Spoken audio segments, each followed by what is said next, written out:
Amados, nós temos meditado nesses dias, começamos uma série de mensagens, há 2 semanas já, estamos indo para a terceira mensagem da série, Tempo de Reconstruir. Baseado no livro de Neemias, nós temos olhado para a nossa vida, para o mundo hoje, e refletido que é um tempo de nós começarmos a olhar para nossas vidas, para nossas empresas, para o nosso negócio, para os nossos relacionamentos, talvez para a nossa carreira profissional, para nossas organizações, para nossas igrejas, enfim, para onde nós estamos. E devido aos impactos da Covid-19, muita coisa na vida da gente mudou. Se eu perguntar para cada um o que mudou na tua vida nesses dias, sempre alguém tem algo a falar. E se não mudou, vai mudar. Você vai ser impactado por isso. E aí nesses dias nós precisamos encarar, ou nós precisamos pensar e refletir sobre duas coisas. Primeiro, nós precisamos encarar a realidade do momento que a gente vive e contabilizar os prejuízos, contabilizar as perdas, identificar quais são as perdas. Se você tem um negócio, por exemplo, você sabe o que eu estou falando, que você tem que se identificar, ver o que você está passando, qual o momento que você vive nesse cenário que a gente está enfrentando. Se você, além de encarar essa realidade, olhar para ela, entender o momento que o mundo vive e como você vai trabalhar. Alguns irmãos que têm seus negócios, têm sua profissão, você sabe que está tendo que se adaptar, né, a como vender, a como comprar, aonde vai, tudo isso.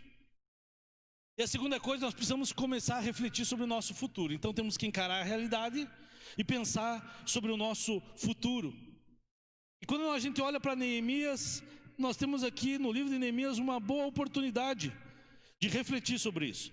Nós começamos na primeira semana, só para lembrar quem não estava aqui, refletindo sobre os primeiros versículos de Neemias, Neemias capítulo 1, versículo 1, e nós vamos logo ler ele. Mas Neemias estava no exílio, na Pérsia. O exílio era babilônico, mas nesse tempo ele já estava na Pérsia, no domínio persa. E na primeira mensagem nós falamos sobre ouvir a Deus, ouvir a Deus. Tem um livro do John Stott que diz assim: ouça Deus, ouça o mundo. O que nós queremos dizer com isso, amados? Nesse tempo de reconstruir, nós estamos reconstruindo nossa vida. Cada um aqui, cada um que está na sua casa, reconstruindo sua empresa, você tem que repensar a sua vida. Essa história que o pessoal fala por aí, pelos telejornais, por aí do novo normal, é verdade e vai ficar. E aí nós temos que reconstruir nossa vida. Para reconstruir a nossa vida, nós precisamos ouvir Deus.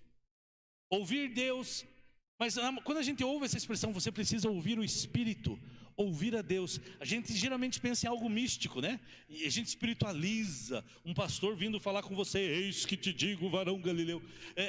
Ou você imagina um anjo falando com você acordando de madrugada, aquela luz no teu quarto, sei lá, você pensa algo espiritual, místico.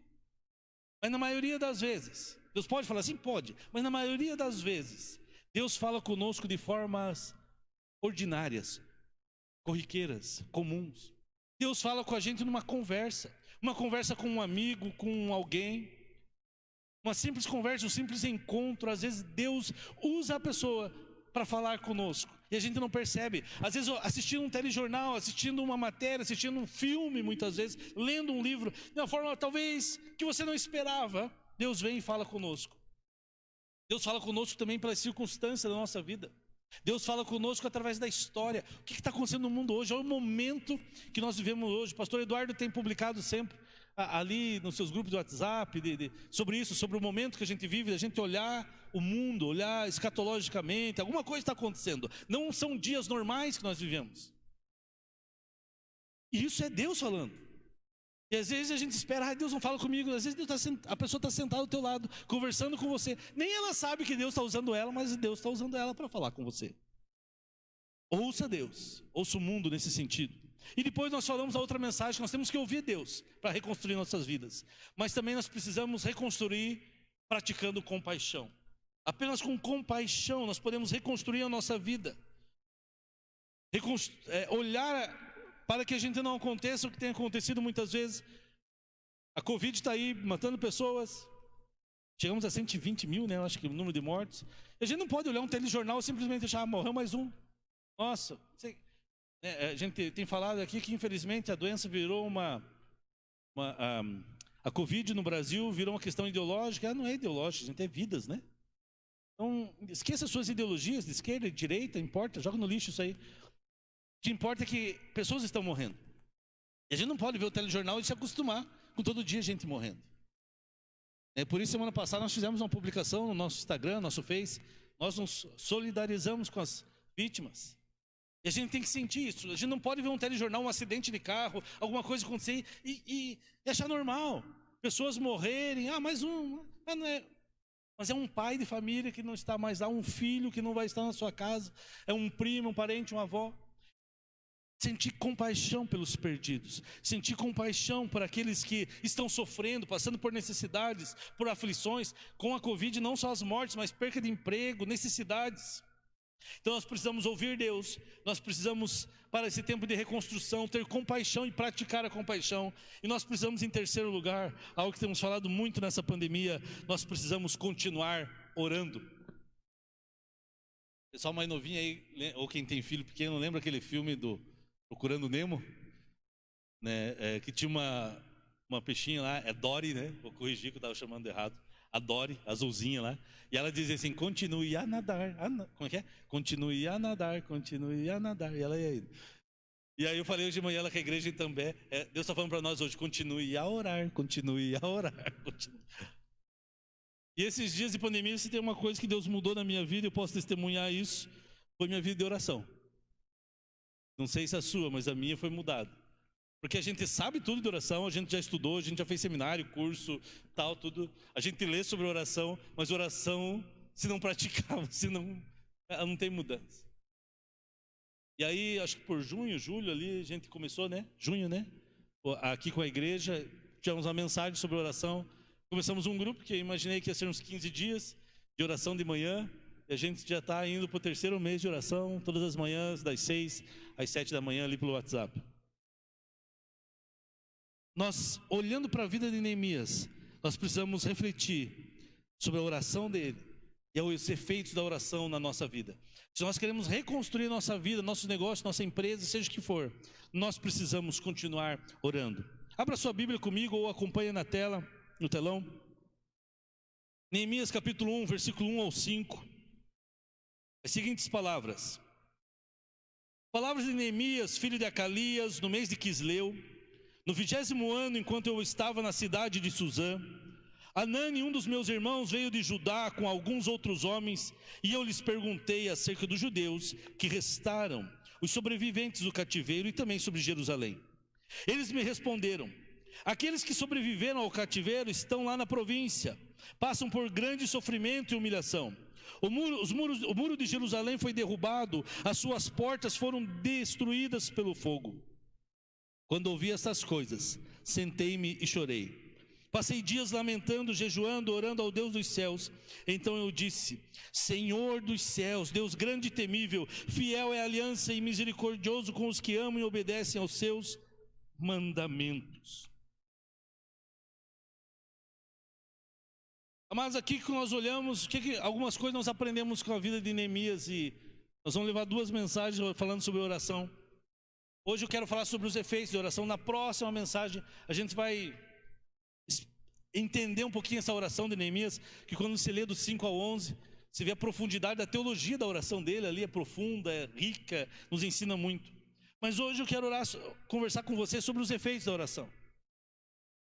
Neemias aqui, nós percebemos que ele confronta a ideia de uma dicotomia, de uma separação que as pessoas têm, que é de separar oração e planejamento. Neemias ele era copeiro do rei, uma função de alta confiança do rei. Copeiro do rei, o brinco não é o cara que limpava os copos do rei, tá? Era alguém que tudo que o rei comia, tudo que o rei bebia, passava por ele para ver se não estava envenenado. Então era uma pessoa que tinha que ser de muita confiança, porque se tivesse veneno, quem ia morrer era ele. Segundo, também era o cidadão que podia envenenar o rei, né? Passou por todo mundo, e ele ia lá e colocava alguma coisa. Era ele que... Então tinha que ser alguém de muita confiança, de extrema confiança. Os judeus estavam no exílio, já tinham voltado do exílio depois de 70 anos da Babilônia. Agora o grande império que domina o mundo é os medo-persas, liderados por Artaxerxes. É ruim de falar, né? Artaxerxes. E eles estavam na cidade de Suzã. Algumas bíblias dizem na fortaleza de Suzã, na cidadela de Suzã, que era uma das capitais da Síria, do Império Persa. E essa capital era no inverno. No inverno o rei ia para lá, tipo a cidade de inverno do rei. E ele ficava lá e ele estava junto com o rei. E o texto começa dizendo que era no mês de Quisleu. Quisleu, no calendário hebraico, é metade de novembro, metade de dezembro deles, nosso. Então começa ali pelo dia 15 de novembro, vai até dia 15 de dezembro. É Quisleu. E eles estavam lá. E aí ele recebe a visita do irmão dele, que vem lá de Judá. Os judeus já tinham voltado, muitos para Jerusalém, poucos ficaram ainda lá no exílio. Já tinham sido reconstruído o templo, já tinha sido restaurado o culto a Deus. E aí ele pergunta para Anani, seu irmão, e alguns judeus tinham ido visitá-lo, e ele pergunta como está a cidade, como estão as pessoas e como está a cidade. Disse que um verdadeiro judeu, duas coisas ele se preocupa, pelo povo judeu e pela cidade de Jerusalém. E ele fez isso, ele se preocupou com pessoas e com a estrutura. E aí eles dizem, olha, o povo está em opróbrio, está em humilhação, em sofrimento, e os muros da cidade destruídos, as portas queimadas.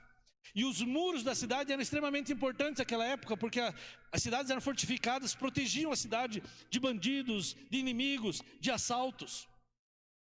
E quando a cidade era protegida, inimigos não entravam, você podia ter teu comércio, você podia ter a transferência de riqueza, você podia ter comércio, pessoas tinham prosperidade, negócios eram feitos.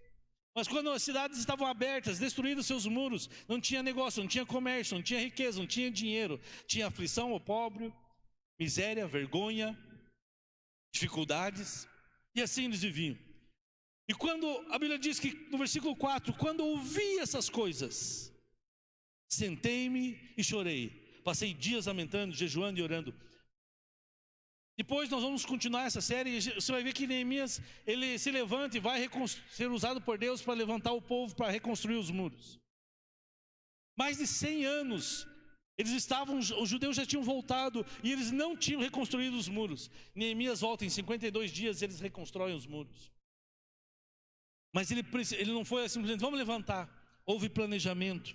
Algumas pessoas pensam, amados, que existe uma separação, ou você ora, ou você planeja. E quem pensa assim, amados, não está correto, é um pensamento tolo. Existem dois pensamentos errados. O primeiro pensamento errado é aquele que diz, quem ora depende única e exclusivamente de Deus. E aí as pessoas dizem, eu não planejo. Por quê? Porque eu dependo de Deus. Soa bonito, sou espiritual. E a pessoa diz, olha, quem ora não precisa de planejar, porque Deus vai cuidar. Porque a minha confiança está em Deus, é absoluta em Deus. Logo então, existem pessoas que pensam que quem ora não precisa planejar, porque ela tem que confiar em Deus.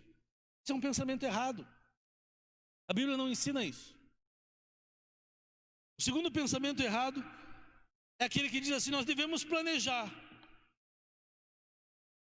Porque confiar em Deus é muito complicado. Não é fácil. Nós devemos planejar, porque se ficar dependendo de Deus, você não pode ficar com os braços cruzados. E aí esse pensamento diz que quem planeja, confia em si mesmo. Quem ora, confia em Deus. Quem planeja, confia em si. E aí você faz uma separação. Se cada um andar sozinho, não vai dar certo. Neemias, ele traz para nós um novo pensamento. Ele ensina, Neemias nos ensina que enquanto ele ora, ele planeja. Enquanto ele planeja, ele ora. Então quando ele está orando, Deus vai dando o planejamento. Enquanto ele vai planejando, ele vai orando. Não faz essa dicotomia. Nas últimas semanas nós aprendemos aqui que o discernimento, uma conversa, você está tendo com um amigo, de repente você tem o discernimento, poxa, Deus está falando comigo. Você tem que ter o discernimento, senão a conversa vai passar, ou aquele momento, aquela reportagem, aquele livro.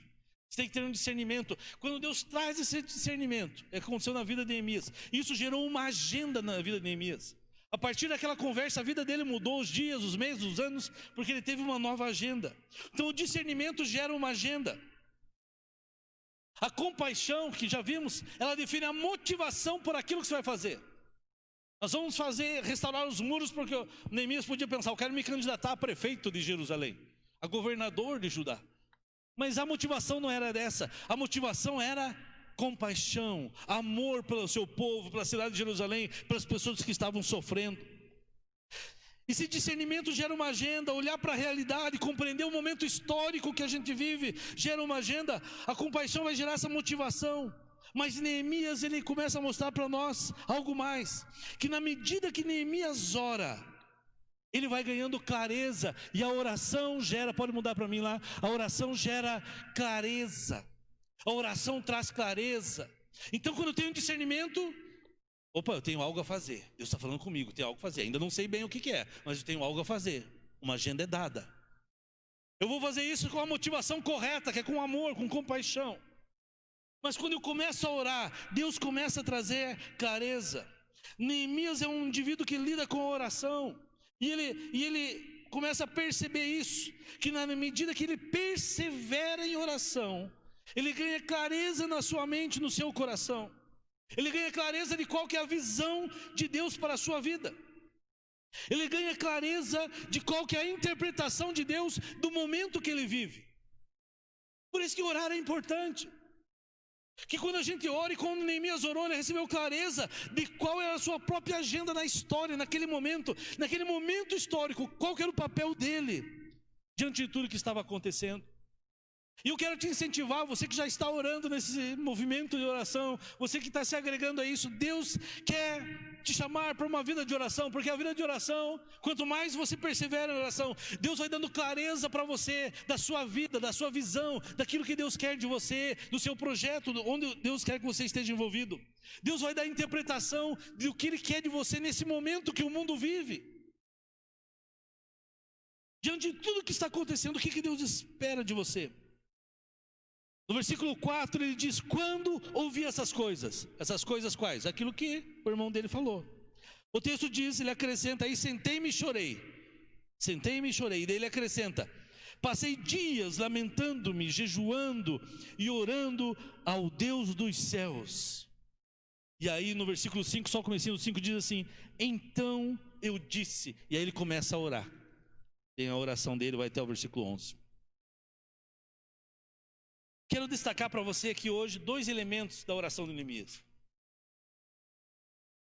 perseverança e clareza. Diga comigo: perseverança e clareza. 2 elementos práticos na vida de oração de Neemias e que Deus deseja que eu e você tenhamos. Primeiro, que a gente persevere em oração. Não pare, não desista. E que Deus nos dê clareza. Quando ele diz assim: eu passei esses dias lamentando. O que Neemias quer dizer com passei dias? Eu passei, algumas versões dizem eu passei dias, outras dizem eu passei esses dias orando. Daniel capítulo 10 fala que Daniel buscou o Senhor, passou 3 semanas em oração e jejum. A Bíblia também fala que Jesus, antes de começar seu ministério, logo que foi batizado nas águas, ele ficou 40 dias em oração, em jejum. O que Neemias quer dizer com esses dias? Se você olha no capítulo 1, versículo 1 que a gente leu, ele estava lá, começou isso no mês de Quisleu, em novembro. Capítulo 1, versículo 11, lá no final do capítulo, fala que ele faz uma oração dizendo para que Deus concedesse a graça para que ele se apresentasse diante do rei. E no capítulo 2, versículo 1 diz assim: no mês de Nisan, no 20º ano do rei Artaxerxes, na hora de servir o vinho, levei-o ao rei. Ele começa em Nisan, você vai tentando acompanhar lá, querido. Ele começa em Nisan, em novembro e dezembro. E ele vai falar com o rei em abril. Pode mudar. Em abril. Nisan é abril. Metade de março, metade de abril, seria isso. Então ele começa pelos meados de novembro, dezembro, janeiro, fevereiro, e meados de março, pode ir mais um. Meados de março, ele vai falar com o rei.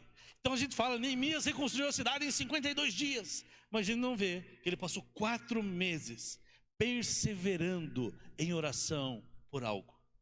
4 meses. E é isso que esse texto nos mostra. 4 meses jejuando com regularidade. Eu não estou dizendo que ele jejuava todo dia, mas jejuou com regularidade. E nós estamos no ano da adoração como igreja local. É por acaso que a gente está batendo nessa tecla de oração, oração, oração. Mas hoje eu quero incluir mais alguma coisa nas nossas práticas devocionais e espirituais dos irmãos que estão envolvidos. Pelo menos uma vez por mês, amados. Pelo menos uma vez por mês. Não vou pedir mais que isso. Você jejuar um dia todo. Uma vez por mês. Meu irmão, você não vai morrer se você jejuar um dia. Se fosse 21 dias de jejum, toma água, bastante líquido. Mas um dia sem comer. Pastor, eu nunca fiz, então faz até o meio-dia. Mas também não acorda meio-dia, né? Você da meia-noite ao meio-dia, acorda 11 horas. Pastor, eu vou fazer do meio-dia às 3 da tarde. Pastor, eu vou fazer o jejum de Coca-Cola. Mas é um dia, tá? É um dia sem nada de sólido. Faz até as 6 horas da tarde. E também não fica só sem comer. Tem que ter um tempo para você orar, para você meditar, para ler a Bíblia. Senão não adianta ficar passando fome, né? Mas a prática, eu gosto daquilo que o pastor DH lá de Curitiba fala, da nossa igreja do Rogate. Ele diz assim, o trabalho do crente. Qual que é o trabalho do crente? É o job, né? J-O-B em inglês, job. Jejum, oração e Bíblia. Esse é o trabalho do crente. Esse é o nosso trabalho. Estamos numa prática de oração. Agora nós queremos incluir, e vamos ver de algum jeito fazer, ver com os irmãos aí, colocar o nosso reloginho lá e vamos lá jejuar, marcar um dia, fazemos juntos, ou cada dia do mês um jejua, né? Dá pra gente pensar algo assim, né, Sônia? E fazemos um relógio de oração, de jejum. E no começo do ano a gente quer fazer um movimento de leitura bíblica com a igreja. Mas olha que tremendo isso, amados. Ele ficou 4 meses orando por algo, por uma questão, sobre o que fazer. E aí eu fico pensando, eu e você, nós quando vamos tomar uma decisão na nossa vida, como que nós tomamos decisões? Quantas vezes eu e você tomamos decisões intempestivas, sem orar? Pastor, eu estive orando e eu quero dizer para o senhor que está orando quanto? Orou 2 dias, 3 dias, eu estive orando. Quando você vier falar comigo agora, se pastor estive orando, eu vou perguntar quanto tempo. Quanto tempo você esteve orando? Quanto tempo você se dedicou ao jejum, à oração, para tomar uma decisão importante e estratégica na sua vida? Nós erramos muito, nós tomamos caminhos errados muitas vezes, somos tempestivos, impetuosos, fazemos coisas às vezes no ímpeto, besteiras, erramos, todo mundo está sujeito. Mas sabe por que Neemias não fez isso? Porque ele orou por 4 meses, apresentando uma causa diante do Senhor. Nós estamos falando aqui de perseverança, como um elemento prático na vida de Neemias. Perseverança não é algo que nós brasileiros dominamos tanto. Tem até aquela frase, né? Como é que é? Sou brasileiro, não desisto nunca, né? Eu acho que isso é uma jogada de marketing para tentar fazer o brasileiro aprender a ser mais perseverante, mas geralmente nós não somos. Nós damos ênfase muitas vezes ao improviso. Eu sou uma pessoa assim, eu gosto de improviso, eu gosto daquilo assim que é espontâneo. Eu tenho que me policiar por isso. Eu tenho que colocar na minha agenda as coisas a fazer, senão eu vou deixar. Porque a minha personalidade é diferente. Por isso a gente está fazendo aquela oração às 6, para mim é muito importante, porque daí eu coloco na agenda, eu coloco no despertador. Senão, é o veio artístico, acho que do jeito de ser, de querer ser a coisa mais. Mas nós temos a cultura do improviso. Os irmãos sabem que, como o Walter falou, que eu gosto um pouquinho de futebol, né? Mas veja isso nos esportes. Brasileiro, a gente sempre espera o craque, né? O cara que vai decidir o jogo, o cara que é habilidoso, o cara do improviso. O time pode ser ruim, se você tem um Neymar no time, daqui a pouco o cara faz uma jogada e vai vencer o jogo. Mas se lembram de 2014? Brasil e Alemanha? O craque não estava no jogo. E os alemães não tinham um craque, um cara, né? Mas o time deles era o coletivo. O que eles faziam? Eles tinham estratégia. O europeu ele tem isso, ele treina, ele tem jogada, ele tem planejamento, aquilo que ele vai fazer. Por que esses treinadores estrangeiros estão vindo para o Brasil para tentar ensinar isso para os brasileiros? Porque nós gostamos do improviso, nós não gostamos do planejamento, e aí nós damos a desculpa, para a nossa falta de perseverança, mas é que a gente é assim, é a nossa cultura, e aí a gente atribui a isso uma desculpa. a nossa dificuldade em perseverarmos. Às vezes nós temos dificuldade em perseverar nas práticas espirituais. Nós começamos a orar e paramos. Dificuldade para perseverar nos relacionamentos. Começamos um relacionamento, mas muitas vezes as pessoas não têm perseverança de lutar por aquele relacionamento. Começa um namoro, um noivado, vai ter dificuldades no casamento. Aí não dá certo, vamos separar. Persevera. Você está em recuperação, você está em tratamento, e aí de repente tem um deslize. Eu não aguento, eu não consigo. Não, se levante, persevere. Eu caí, vou levantar. Amém? Persevere. A nossa dificuldade em perseverarmos muitas vezes é quando as pessoas não correspondem à nossa expectativa. Mas eu imaginei que ele era assim, pastor, mas ele não é. Eu imaginei que tinha casado com o príncipe, mas casei com o cavalo do príncipe. Agora, minha irmã, persevere. A expectativa não, mas eu achei que ele era assim. Mas eu achei que na igreja as pessoas eram perfeitas. Deixa eu te falar, você errou. Errou. Amados, aqui é um lugar de gente doente. É um grande hospital. E cada um cuida do outro. Isso é igreja. Seremos perfeitos quando formos promovidos. O pastor Miguel foi, o pastor José foi. Aí vai chegar o nosso dia da promoção. Quem quer ser promovido hoje? Como diz o pastor Newton Tuller, essa é a senha que ninguém quer passar para frente, né? Que ninguém quer pegar adiantado. A nossa dificuldade às vezes em perseverar nas decisões que nós tomamos. Meu irmão, se você disse eu não vou fazer isso mais, persevere nisso. Nós temos uma visão como igreja. Nós temos uma palavra como igreja. Nós temos uma forma de fazer como igreja. Nós vamos perseverar nela. Persevere. Às vezes nós temos dificuldade em perseverarmos, em sermos voluntários em determinada área. Você diz, eu vou ajudar lá no Molive, vou ajudar no SER, eu vou ajudar o grupo de serviço, vou ajudar na mídia. Aí o cara fica 1 mês, 2 meses, e quando fica 2 meses, né? E aí esqueceu, não vai, e parou. A nossa dificuldade em perseverar em servir em determinadas áreas. Nós temos dificuldade em perseverarmos e passarmos a fazer algumas coisas na nossa vida, a cuidar da saúde física, por exemplo, me incluo nessa. Começamos a andar, correr e para, né, professora? Educação física. A gente começa e para. Aí eu vou voltar a correr, vai lá. Cadê o Léo? O Léo tá aí? Aí? Só na bike agora, né, Léo? E tá indo, tá? Deixa eu falar algo aqui, dar um testemunho. Não sei se o Fábio está assistindo a gente, Fábio Castro. Um dia nós estávamos na célula. Nossa. E aí o Fábio brincou assim, ele é atleta, né? Triatleta, além de executivo. Aí o Fábio falou assim, aí vamos correr amanhã cedo? Estava eu com o Marcio, a gente se olhou. Falei, que horas você vai correr? 5:30 da manhã. Lembra de nós quando estiver correndo. Aí eu fui para casa, e aí depois eu fiquei pensando, falei, cara, o Fábio acorda às 5:30, o Fábio é muito focado, quem conhece ele sabe disso. 5:30 para correr, depois vai trabalha, depois volta, nada, de noite, de tarde, tem toda uma agenda, porque vai correr o Ironman. Aí eu olhei para mim assim, eu sou pastor, e o que eu estou fazendo? Qual que é a minha ferramenta? Bíblia e oração. Que horas que eu tenho orado? Quanto tempo eu tenho orado? Eu não tenho tempo, acorde mais cedo. Aí veio às 5:30 da manhã, acordo e vamos orar. É a nossa ferramenta. Não tem desculpa. Às vezes a nossa dificuldade em perseverar no nosso relacionamento familiar, no nosso próprio trabalho, quantas e quantas vezes, aqui não acontece, só em Curitiba isso, mas o cara vem, pastor, ora porque eu preciso de um emprego, e aí ele vai, a gente ora, aí Deus dá um emprego, o cara dá o testemunho na igreja, dá testemunho na célula, passa 3 meses e ele tá complicado meu emprego, tá difícil, pede para orar por outro, mas não foi Deus que falou que aquele emprego era seu? Deus mudou em 3 meses, o Deus eterno e imutável em 3 meses mudou. Nós temos dificuldade em perseverar. Amados, nós estamos fazendo... Deixa eu agora pegar... Você que está aí em casa, na internet, pode esperar um pouquinho. O pessoal que está fazendo o ILE com a gente pela internet, persevera, meu irmão. Começamos em 44, estamos em 24 no grupo.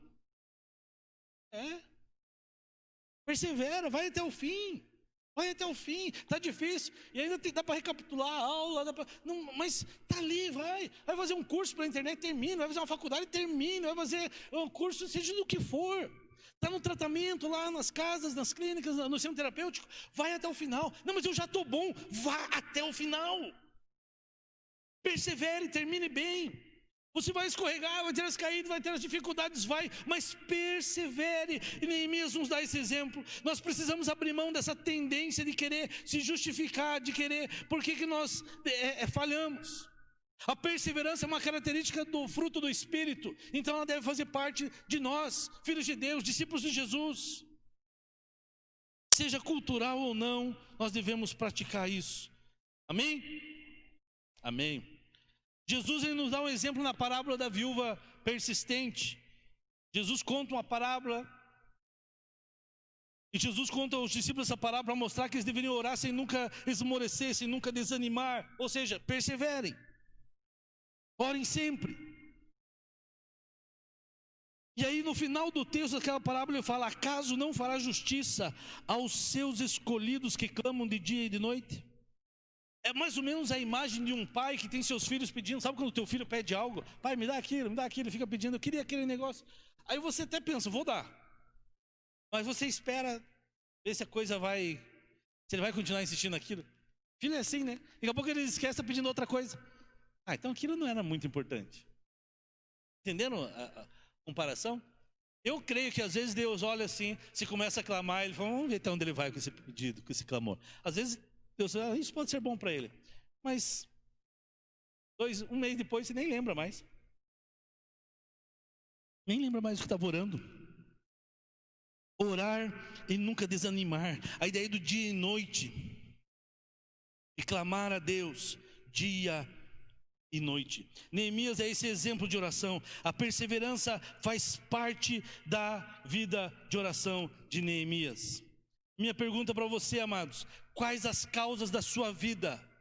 Quais as causas pelas quais Deus tem te desafiado? Ou que você tem sido desafiado por Deus a orar e não parar, não desanimar?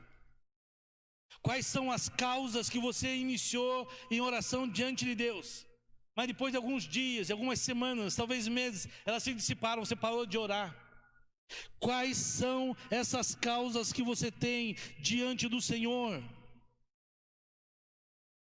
Persevere. O que é aquilo que você tem que colocar todo dia diante do Senhor? Deus, eu quero colocar, ou tem essa área na sua vida, ou Deus colocou. Sabe o que você faz? Comece a orar. Continue a orar, continue a orar. É sobre a salvação do seu filho, a conversão dos seus pais, é uma questão financeira, é uma questão do ministério, é uma questão da vida pessoal, uma fraqueza tua, seja o que for, coloque, persevere constantemente isso diante do Senhor. Não desanime, porque ele fala que o texto lá, a palavra diz que o Senhor dará àqueles que clamam dia e noite, ele responderá. Está falando de perseverar em oração. Traga novamente à mesa seus motivos, seus pedidos de oração. Em segundo lugar, além da oração, além da perseverança, melhor dizendo, a oração traz clareza à visão. Depois da perseverança, note, ele ficou 4 meses orando, perseverando, 4 meses. E sabe o que aconteceu? Deus trouxe clareza. Porque quando Neemias recebe as informações de Hanani, seu irmão, ele foi movido a orar, a jejuar. E aí gradativamente, Neemias, vai acontecendo algo interessante na vida dele. Ele vai orando e gradativamente vai vindo clareza à mente dele, vai vindo clareza ao coração, à mente, e ele começa a entender o que Deus quer. Eu acredito que quando ele ouviu Hanani falar, ele não pensou, então eu vou lá, um planejamento, um plano, e eu vou lá, e nós vamos restaurar os muros. Com certeza não. Ele chorou, lamentou, e começou a orar 4 meses, e aí Deus foi mostrando, é você. E aí Deus vai mostrando como fazer, o que fazer, com quem contar, como, enfim. E aí a gente olha, em 52 dias Neemias reedificou os muros. Mas teve 4 meses de oração para ouvir Deus, para perseverar em Deus. E quando você persevera, Deus vai te dando clareza. Muitas vezes a gente se aproxima de Deus em oração com motivação errada. Nós queremos que Deus faça a nossa vontade. Deus abre aquela porta daquele trabalho. Deus me dá ela, Deus me dá ele. Deus abre o coração do fulano. Deus faz isso, Deus faz aquilo. E essa é a nossa motivação, esse é o nosso desejo. Mas quando você persevera, na medida que você vai perseverando em oração, insistindo em Deus, alguma coisa bem interessante acontece. Tive muitos aqui que já tiveram essa experiência. Gradativamente Deus vai iluminando tua mente, teu coração, mostrando a perspectiva da situação correta, a perspectiva correta daquela situação. E você vai orando e Deus vai dizendo, não, não é bem isso, é verdade, não é bem isso, não é bem isso. E Deus alinha. E aí você vai entendendo o que Deus quer da sua vida, do projeto que você está envolvido, do negócio que você quer fazer. Ah, eu quero comprar uma casa, quero comprar um carro, quero casar ou comprar uma bicicleta. Ah, mas quanto tempo você orou por isso? Ore, ore, até a visão ficar nítida, clara, sem nada embaçado na sua frente. E aí você pode saber, agora sim, agora eu sei o que eu vou fazer. E à medida que Neemias foi orando pelo povo da cidade, pela cidade, vai dialogando com Deus, Deus vai demonstrando para ele, e a visão vai se tornando clara, sem desvios. Pessoas que já tiveram essa experiência sabem do que a gente está falando. O primeiro dia você começa a orar por algo, aí passa um dia, 2 dias, 1 mês, 2 meses, de repente Deus altera totalmente, porque Ele vai deixando claro. A forma que você pedia mudou, aí Deus vai lapidando. Neemias aqui, a gente tem uma espécie de matemática de oração de Neemias. Porque Neemias, veja só, ele ora, e aí tem o tempo, ele ora por um tempo, e isso vai gerar o quê? Clareza. Oração mais tempo, perseverando ali na oração, vai trazer clareza. Algumas pessoas acham que oração mais tempo é aquilo que eu quero, é igual aquilo que eu quero, vai gerar algo que eu quero. Não, oração mais clareza, sabe o que vai gerar? Que você compreenda a vontade de Deus. Quanto mais você ora por algo, mais isso se torna claro. A pessoa olha, pastor, ora pelo meu cônjuge, ora pelo meu marido, aquele traste.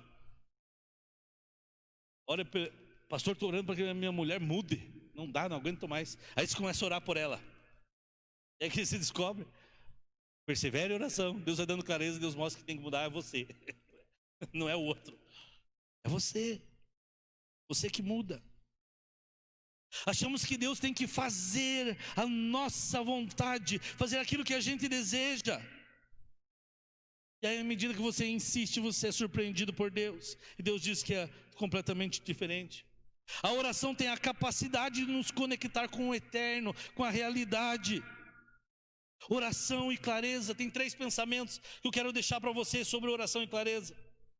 A oração dissipa dos nossos corações as vozes da ansiedade e do medo e tornam clara a vontade de Deus. Quando você começa a orar e você começa a perseverar sobre uma situação, talvez uma doença de uma enfermidade de algum familiar, talvez uma necessidade pessoal no casamento, na vida, no seu trabalho, a sua vida pessoal, quando você começa a orar, aquelas vozes da ansiedade, do medo que te atacavam, elas começam a ser dissipadas e você começa a ouvir Deus falar com você.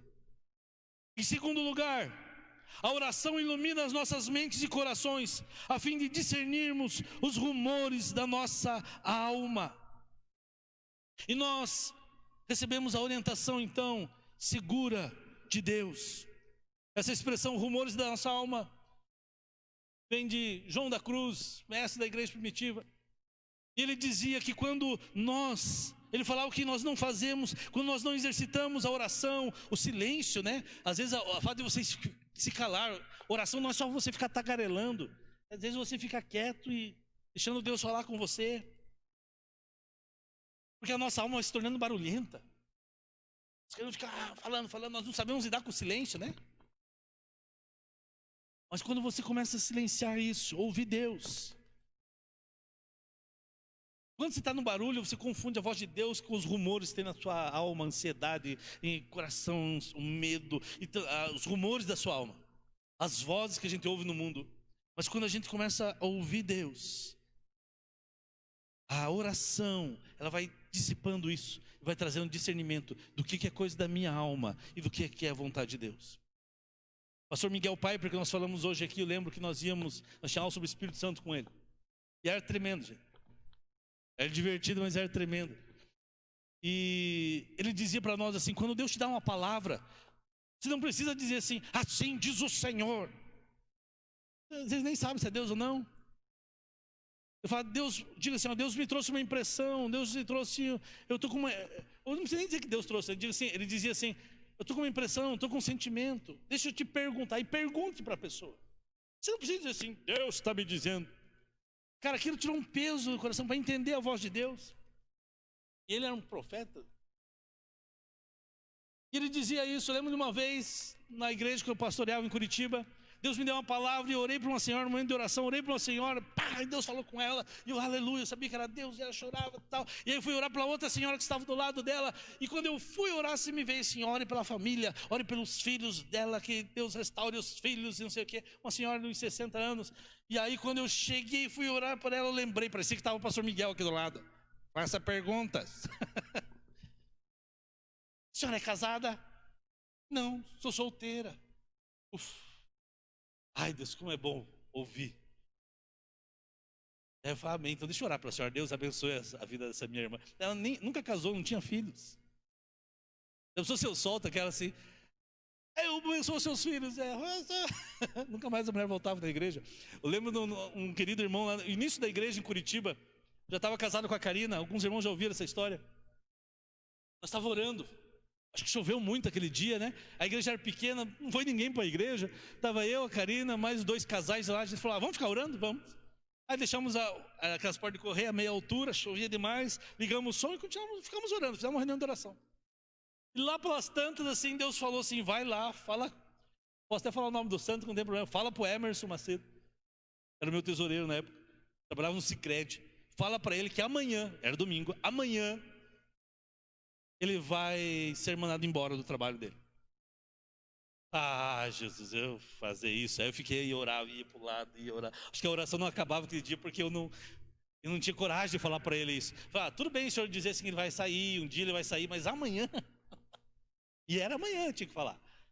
E aí, mas eu deixei, eu lembro que o pastor Miguel, mais uma lição dele, o pastor Miguel dizia o seguinte: quando Deus te dá uma palavra, não saia falando na hora. Se você esquecer aquilo, você pode saber, a tua alma que estava gritando, eram os rumores da tua alma. Você deixa quieto. Se aquilo volta e começa a te perturbar, incomodar, vai lá e fala, porque é o Espírito Santo. Porque ele não se esquece do que ele tem que fazer. E aí, eu fiquei quieto, tentei orar por outras coisas, tal, e aquilo não saiu da minha cabeça. Eu lembro que o Hermes estava ajoelhado assim do lado do púlpito, do palco. Eu lembro até hoje, eu fui do lado dele e falei, Deus mandou você se alegrar, porque amanhã você vai ser mandado embora do seu trabalho. E Deus vai abrir outra porta. Eu falei, ele dizia, depois o Emerson dizia para mim, nunca conte esse testemunho que ninguém vai para a tua igreja. O pastor ora para você perder emprego. Eu sei que eu falei para ele aquilo e fui para casa. A Karina não sabia o que era, mas ela desconfiou, né? A Karina já tem aquela visão de esposa, né? Que ela já sabe como você. Ela falou, então, o que Deus falou com ele lá? Aí eu falei assim, Deus falou que ele vai perder o emprego amanhã. O que você vai fazer? Agora eu vou orar a noite inteira para ele perder o emprego. Eu vou orar a noite inteira para ele perder o emprego, senão esse cara nunca mais volta na igreja. Olha esse pastor aí, como é que é? Dando profetada aí. Mas pelo menos vai confiar na palavra do pastor dele. Eu lembro até hoje, nós sentados no café da manhã, segunda-feira, sentados uma frente para o outro. 9 horas da manhã tocou o telefone lá de casa. Atendi, era aquele telefone normal ainda, não era celular. Acho que nem era celular, né? E aí atendi, ele dando risada. Cara, eu cheguei para trabalhar, minha demissão estava na mesa. Glória a Deus, aleluia. O pastor que orou para o irmão perder emprego. Mas eu sabia que era Deus falando, e Deus honrou ele. Hoje ele está no Banco Brasil, né? Deus abriu a porta para ele depois daquilo ali no Banco Brasil, até hoje, gerente de vários agentes já do Banco Brasil, um amigo querido. Ouvi a Deus, não os rumores da sua alma. Terceiro lugar, não são poucas as vezes que enquanto usamos a oração na tentativa de mudar Deus, Ele transforma a nossa perspectiva e direciona o nosso coração. Resumindo isso, amados, oração não muda o coração de Deus. Oração tem poder de mudar o nosso coração. Deixa eu te falar algo, Deus é eterno, soberano, Criador dos céus e da terra, criou você, cada ato, cada parte seu, criou os céus, a terra, tudo que neles há. Amados, Deus é imutável, Ele não muda, a vontade dEle prevalece, a missão dEle, o desejo dEle. E quantas vezes a gente vai orar, e você já pensou isso, ou algum amigo teu falou assim, para quem vou orar? Se Deus sabe todas as coisas, por que tem que ficar orando? Deus sabe, mas você não, cabeção. Você não sabe todas as coisas. A oração não muda Deus, mas ela muda você. A oração me leva, e muda eu também. A oração me leva a entender o que Deus quer, a entender a vontade, a me alinhar com Ele. A oração faz isso, por isso persevera em oração, continua. Ai, Deus vai mudar, agora Deus vai me dar. Não, Deus vai tratando você, para você se alinhar com Ele, dentro da vontade dEle. E aí Ele vai dando clareza de que você vai fazer no seu relacionamento, na sua profissão, no seu trabalho, na sua empresa. E aí quando você vê, passou 1 mês, 2 meses, 3 meses, nada mudou, mas você foi transformado. Aí você vê o mundo de outra forma, você vê a missão de Deus de outra forma, você vê a tua vida, a tua família de outra forma. Ele transforma a nossa perspectiva acerca de qualquer situação, Ele redireciona nosso coração, e Ele deseja que eu e você o sigamos, porque a vontade dEle, mas é melhor que a nossa. A vontade dEle, a Bíblia diz que é boa, perfeita e agradável.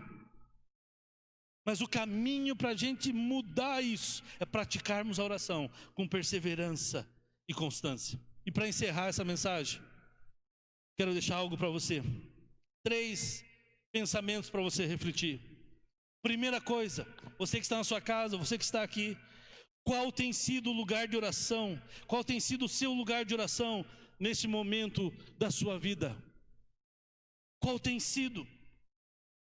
Eu sei que temos pessoas vivendo momentos difíceis. E aí tem pessoas que nos momentos difíceis tentam compensar aquilo com alimentação, comendo muito. Estão dizendo da pandemia porque a gente fica que nem um panda, né? Come um monte, só come e dorme. Alguns vão para a bebida, outros vão para as drogas, para o sexo, outros vão para a maratona do Netflix. Não somos contra você ver Netflix, faz umas maratonas de Bíblia também, palavra de oração. Qual tem sido o lugar de oração? Amados, e faça algo, coloque na tua agenda, coloque um horário, defina o tempo que você vai passar com Deus. Eu preciso disso, se eu não estiver ali, eu vou fazer um monte de coisa e não. A gente vai procrastinar, vai deixar para depois. Eu fiz um propósito, precisava isso para a minha vida pessoal. Não é porque tinha um alvo, um objetivo, não, eu precisava me alinhar à vontade de Deus. Constantemente eu e você, nós vamos saindo. Esse dia nós conversávamos na oração, o Bob falou algo, né, um desvio de 1 grau na rota de um avião, na saída. Na chegada o cara vai estar totalmente fora do caminho. E aí a gente tem que se alinhar, e a oração é no que a gente se alinha. E aí eu tive que colocar na agenda, num horário. Coloquei, Deus, eu vou orar 1 hora por dia, eu vou ler a palavra 1 hora por dia. E aí passou um tempo, falei, Deus, eu quero 2 horas, Senhor, eu preciso. Porque 1 hora... 2 horas por dia, 2 horas de oração. Mas é tão difícil. Orar 2 horas, não, mas aí eu ficar na Bíblia. Eu falei, não, é a minha ferramenta, é Bíblia e oração. Eu quero chegar a um momento da minha vida que eu tenha metade do meu dia para orar e estudar a palavra, e depois a gente vai cuidar das outras coisas. Isso é meu, não estou dizendo que você tem que fazer. Olha o que Deus colocou no meu coração. Mas à medida que vai andando, vai vindo clareza. Você vai orando, Deus vai dizendo o que você tem que fazer.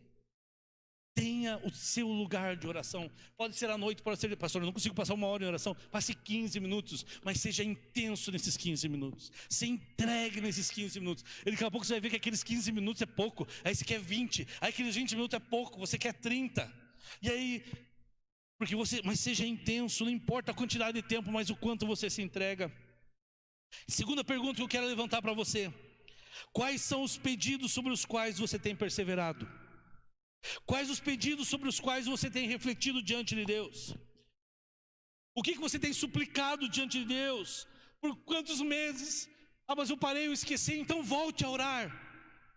Qual que são as suas necessidades principais? Aquilo que você sabe que Deus colocou no teu coração. E não pare de orar até você ter uma resposta clara de Deus para a tua vida. Persevere em oração. Persevere em oração. O pastor já pregou isso há 2 meses atrás. E não vamos pregar mais. Persevere em oração. Quando nossos pedidos são muito variados, é como uma criança, né, que gosta de tudo. E aí eu quero te dar uma dica. E aqui o pessoal que está na oração com a gente na lista da madrugada ali, da manhã, vamos tentar um jeito de incluir isso. Na verdade a gente tem, mas vamos só se organizar. Tenha algo aqui para incorporar na sua prática. Tenha uma lista de pedidos que você coloca dia e noite diante do Senhor. De repente um bloquinho de notas, quando a gente solta lá no grupo de oração, e vai incluindo. Porque nesses dias de oração, amados, quantos testemunhos, né? Ouvimos esse dia da Simone, de outros irmãos, quantos testemunhos de oração. Tem uma lista de oração que você entende que são preciosos, valiosos e que você deve orar. Tem alguns que vão vir respostas rápidas, tem outros que vão demorar.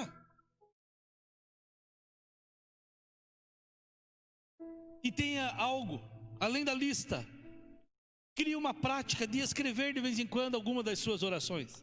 E isso tem sido muito legal, que no grupo de oração do WhatsApp, as pessoas estão começando a orar, a escrever a oração. Amados, isso eu quero dar um testemunho da minha mãe, não sei se ela está assistindo, mas um dia eu estive na casa dela lá, na casa dos meus pais em Curitiba, ela não estava, e eu mexi umas coisinhas deles lá, no quarto que tem de oração lá, que eu limpava as roupas dela, e achei uns caderninhos de oração, e fui fuçar os caderninhos de oração da minha mãe, né? E eu fiquei impressionado. Falei, meu Deus do céu, eu tenho uma herança aqui que é maravilhosa. Eu não sei quantos cadernos que eram, 10, o que é. Mas a minha mãe tinha o hábito de escrever, além de escrever os motivos, escrever as orações. Eu chorei lendo as orações dela. Minha mãe até repreendia demônio escrevendo. Eu repreendo em nome de Jesus, demônio, não sei o quê. Eu declaro a cura sobre a vida do fulano. Eu sei que são meus filhos. Cara, que lindo isso. Isso hoje faz parte disso aqui. Pratique escrever, porque é interessante, quando você escreve uma oração, você registra um momento da sua alma.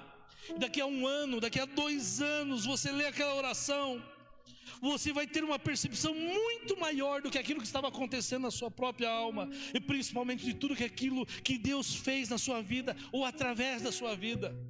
Então crie uma listinha de oração, e de vez em quando, não precisa ser sempre, escreva as suas orações.